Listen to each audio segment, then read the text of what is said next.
और स्वच्छता जागरूकता सत्र। आइए आज हम बात करते हैं थोड़ा सा स्वास्थ्य के बारे में। इंसान सारी जिंदगी उधेड़ बुन में लगा रहता है, लेकिन क्या कभी अपने लिए समय निकालने का प्रयास करता है? सारी जिंदगी मैं, मेरी, तू, तेरा ही इकट्ठा करना पैसा, ये वो, लेकिन अपने स्वास्थ्य की ओर, अपनी स्वच्छता की ओर हम कभी भी ध्यान नहीं देते। हमारा मिशनरी स्कूल है, जैसा कि आपको बताया, और बाबा जी हमेशा फरमाया करते थे कि प्रदूषण अंदर हो या बाहर, दोनों ही हानिकारक है। प्रदूषण कैसा भी हो, चाहे वो बाहर वातावरण में है या वो हमारे शरीर के भीतर है, दोनों ही हानिकारक है। आखिर उस प्रदूषण को कैसे हटाया जाए, कौन सी टेक्निक अपनाई जाए कि वो प्रदूषण हमसे दूर हो जाए, हम पर स्वच्छता कैसे आए और अस्वच्छता, गंदगी, मलिनता जो है वो जन्मों जन्मों की, वो कैसे दूर हो जाए। पहले मैं बाहरी स्वच्छता की बात करता हूँ।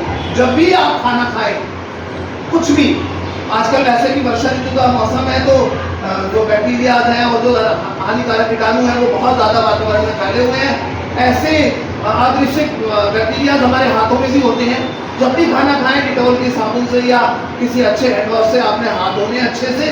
पहले के जमाने में तो राख से धोया करते थे, लेकिन अभी मौसम और समय बदल गया है, तो आपने हाथ धो करके अपना जो खाना है वो लेना है और फिर खाना है, उसके बाद फिर हाथ धोने अपने साबुन से। इसके अलावा आप अपने बालों पर भी ध्यान देना। देखता हूँ बहुत सारे बच्चों के बाल बड़े हुए होते हैं, बालों में तेल लगाना, मालिश करवाना, बालों को कंघी करना, गर्ल्स भी अच्छे से चोटियां करें अपनी, और अपने नेल्स का विशेष रूप से आपने ध्यान रखना चाहिए। लड़के हो चाहे कटिंग करके रखिए, क्योंकि इनमें गंदगी फंस जाती है। दूसरा, आप अच्छे स्वच्छ साफ वस्त्र पहने। इसके अलावा खाने पीने में संतुलित आहार लें। बेटा, सबसे पहले डॉक्टर, पहले के जमाने में भी पहले डॉक्टरों के पास कोई नहीं जाया करता था। पहले हम घरेलू इलाज किया करते थे, पहले बीमारी नहीं पड़ते थे। आज जैसे जैसे टेक्नोलॉजी एडवांस हो रही है, बीमारियां भी वैसे वैसे बढ़ती जा रही हैं। आखिर क्या कारण है? क्योंकि पहले के लोग अपने स्वास्थ्य के प्रति सचेत थे, जागरूक थे, लेकिन अब वाले जो लोग हैं वो अपने स्वास्थ्य के प्रति सचेत और जागरूक नहीं है। वजह यही है, सुविधाएं हमारे पास बहुत हो गई है, लेकिन उन सुविधाओं का सही से प्रयोग करना हमें नहीं आ रहा। हम जंक फूड डेली खाते हैं, डेली रोजमर्रा के जीवन में। पहले तो चूल्हे पर रोटियां बनती थी, सब्जी बनती थी। आजकल क्या है, चूल्हा तो खत्म हो गया, गैस आ गई है, गैस के ऊपर भी खाना बने, चलो कोई बात नहीं, उसको भी फिर अपने खाना तो हम देखते ही नहीं। आजकल के बच्चों को क्या पसंद होता है ज्यादातर, बताओ मेरे को जरा, तुम खड़े होकर क्या पसंद है बच्चों को? आजकल के बच्चे खाने में क्या पसंद करते हैं? क्या पसंद करते हैं? और खाने के क्या नुकसान है, मेरी बेटी जैसी बताएगी। बताओ बेटा। जंक फूड खाने से हमारी सेहत बिगड़ जाती है, और कुछ लोग जंक फूड खाने से मोटे हो जाते हैं और उनको बहुत सारी बीमारियां हो जाती हैं। Very good. स्वास्थ्य से संबंधित असंख्य बीमारियों का घर है जंक फूड, ठीक है ना, जिसके नाम में ही जंक है। वो तो वैसे ही खतरनाक खाना ही है, खाना थोड़ी ना, वो तो जहर है, धीमा। और आजकल आप देख रहे हैं विभिन्न प्रकार की बीमारियां बढ़ती जा रही हैं। डायबिटीज यानी शुगर तो हर किसी को ही है, हर घर में दूसरा आदमी जो है वो शुगर से ग्रसित है। मोटापा, बीएमआई लोगों की इतनी ज्यादा हो गई है, और हमने अपने जीवन से सुबह की जो सैर है उसको खत्म ही कर दिया।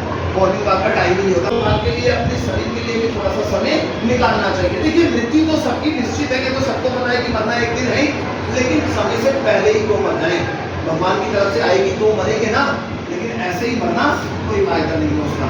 तो बेटा, अपनी जिंदगी अपने आप संभालें और स्वच्छ रहें, स्वस्थ रहें, क्योंकि स्वच्छ भारत ही स्वस्थ भारत बन सकता है। और जब उसके नागरिक स्वस्थ होंगे, स्वच्छ होंगे, तभी तो हमारा देश भी स्वच्छ और स्वस्थ बनेगा ना।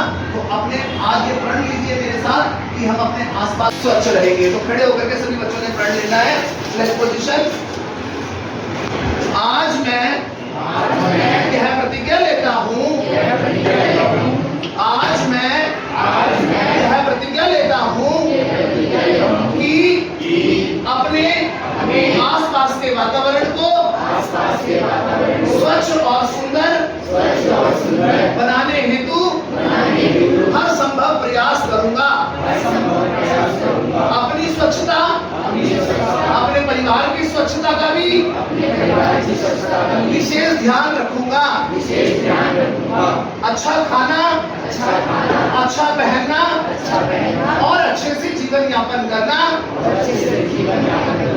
हेतु हर एक संभव प्रयास करूंगा। स्वच्छ भारत, स्वस्थ भारत, स्वच्छ